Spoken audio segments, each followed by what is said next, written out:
Hello, this is Kevin and welcome back to Art Smart. Today we're going to talk about the complete MGM Tex Avery. I'm sorry, I should say the complete MGM collection Tex Avery. Now this is an import and it's a bootleg import at that.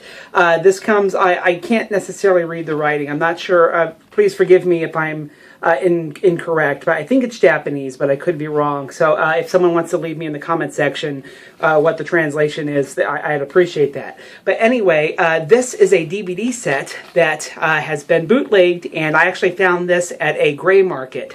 For those of you who don't know, gray markets are places where there are films that are kind of in that gray area of whether or not they're in the public domain. They don't seem to be well cared for by the original care holders. However, they haven't been declared public domain yet. So that's kind of where this falls. Now, this is definitely not going to be completely gray, though, because a lot of these cartoons really are still held with their copyright, and I do think MGM cares a little bit more than most people do, but I picked it up anyway.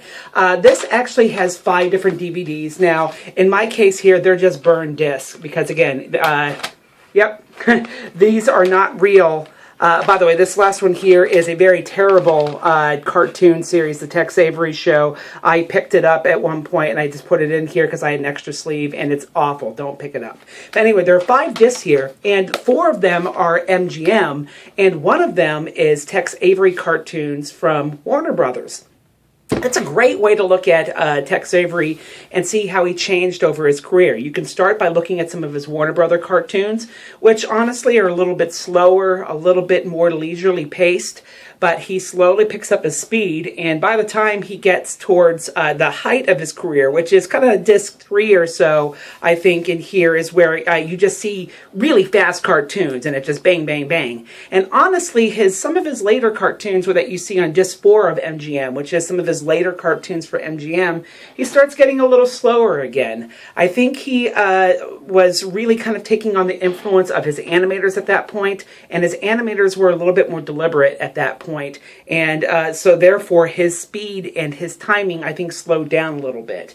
But it's a great way to look at how he changed over the years. Now, if you are able to pick this up, either a legitimate copy or an illegitimate bootleg like this, this is a really interesting way of looking at Tex. Now, if you're looking for special features, you're not going to get any here. It's basically just the cartoons. There is a nice DVD setup where it's easy to scroll and find your cartoons.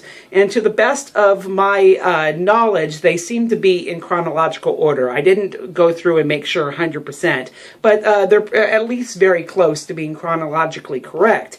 Now, one negative is that cartoons are basically just the best prints that they could find for this particular set. It is not a legitimate set. I'm just saying that it had a slightly more legitimate release elsewhere, and then here it's been bootlegged from that illegitimate set. So whoever put it together was really just putting together the best cartoons that they could find. And I think the best prints of the cartoons that they could find. And so I think there is quite a bit of variety when it comes to quality. I think especially the MGM cartoons are a little bit better in most cases. The Warner Brothers cartoons are pretty poor when it comes to print quality here. However, I mean, it's no worse than you're going to get on your typical public domain source. In fact, it's probably better than most of the public domain sources that you get. And it's certainly going to be at least the kind of quality that you could get if you pulled these films off of YouTube. So if you're just trying to have one collection where everything is chronologically put together, you can't really go wrong here. I think I spent like $25 or something on this, which ultimately, because a lot of these cartoons can be found easily, I'm probably overpaying a little bit.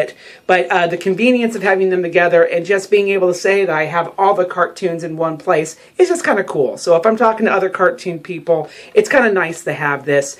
It's not official, and I really wish that something like this was more official and was on DVD. I think they did some best of Tex Avery collections before, but I haven't really seen a whole lot of stuff like this. So I'm glad that I picked this up. I do wish that I had it more on legitimate discs, because I do worry about these discs starting to break down a little bit. I would recommend it if you can find this on eBay or wherever, and I probably wouldn't spend more than about 20 bucks though. I think beyond that you're probably paying too much for cartoons you could find easily elsewhere. Anyway, hopefully this makes you a little bit more art smart, and you'll come back for more DVD and cartoon reviews. Bye-bye.